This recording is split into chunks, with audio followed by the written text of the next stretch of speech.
The journey all began back in 2015 when I actually brought the wagon. I actually had a chance to go out to the off-road park in Hot Springs, and I really had a lot of fun. Even though the wagon wasn't lifted much, it was on a junkyard lift. There wasn't much to it. It was on winter force tires. The viscous coupler had failed at this point. It was barely working. I had a blast. This hill right here was the very first hill I conquered, and after we got done, my dad actually turned around and said, "I cannot believe your wagon made it up that hill." And truth be told, I couldn't either.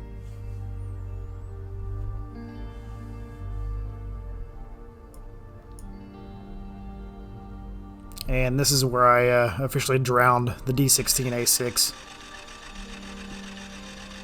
I sucked up water right into the stock intake. Here is the very first startup of the dual overhead cam ZC motor. It actually pulled itself out of the garage under its own power for the very first time in this clip.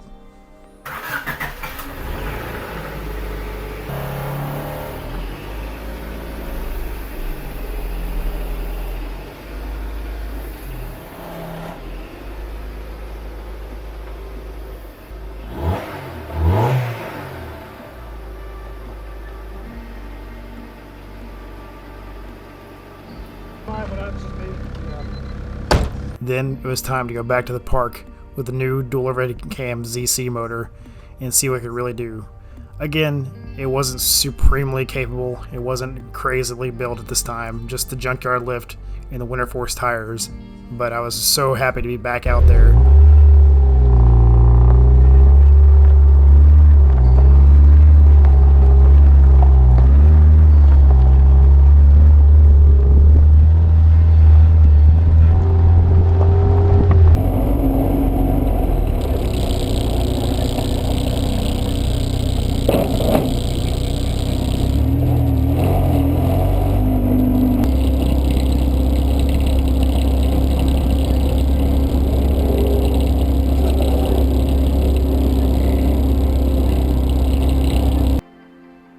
Here is where I got my new 215/75 15s for the wagon. The first KM2, first BFGoodrich, and the Spark Rotero wheels.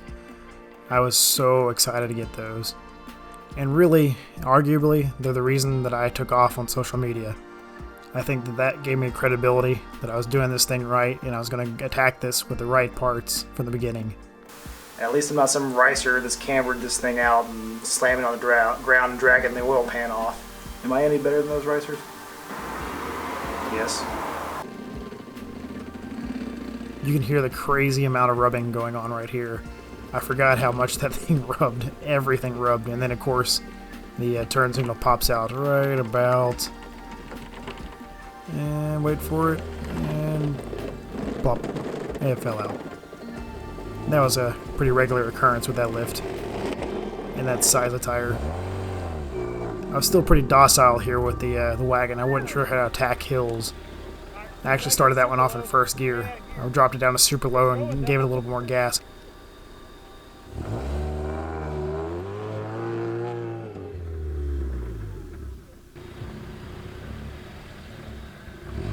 I really loved what I call Wagon version 2.0.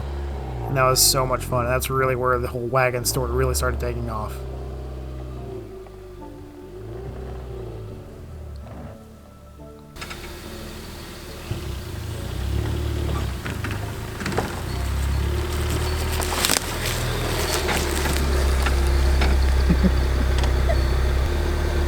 Star power is activated. I'm on my way to Rainbow Road, so I'll catch you guys next time.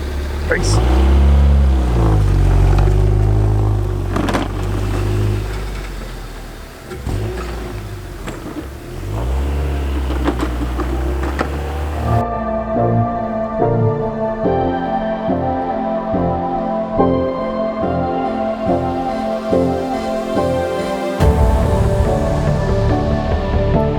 At this point in time, I really started getting a vision of where I wanted to go with the wagon.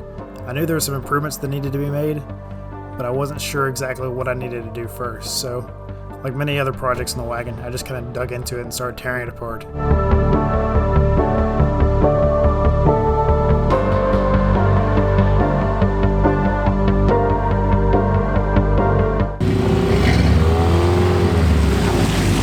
around this time with the wagon where I really got stuck in the mud and I realized I gotta figure out what's going on with the rear end. It wasn't engaging like I wanted it to. So I figured out what I needed to do, and that was rebuild the viscous coupler.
So now that I got to the point where I'm doing the strut spacers, I'm learning a little bit of technique here about how to put this on. This whole lift kit's about order of operations, and that's what I'm learning with doing these daily videos, is the order of operations in order to get this thing all put together.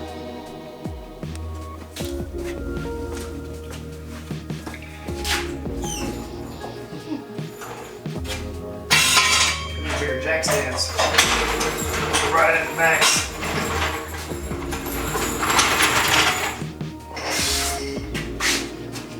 Oh man, look at that. Oh, the camera doesn't do it justice. Yet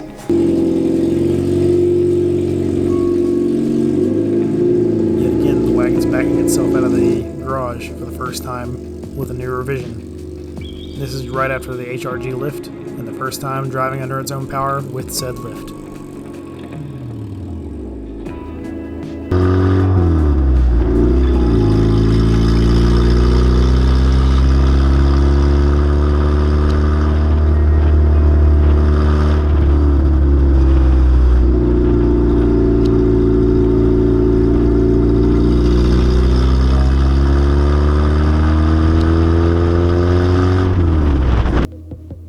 This was the first major challenge of the Wagon 3.0, taking it out to Disney, doing a little rock crawling, and just seeing what it could do with the new viscous coupler rebuild and the new lift kit.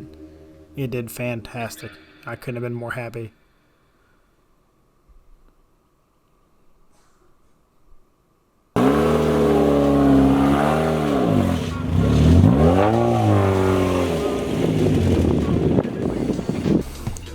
So, you might recognize these wheels.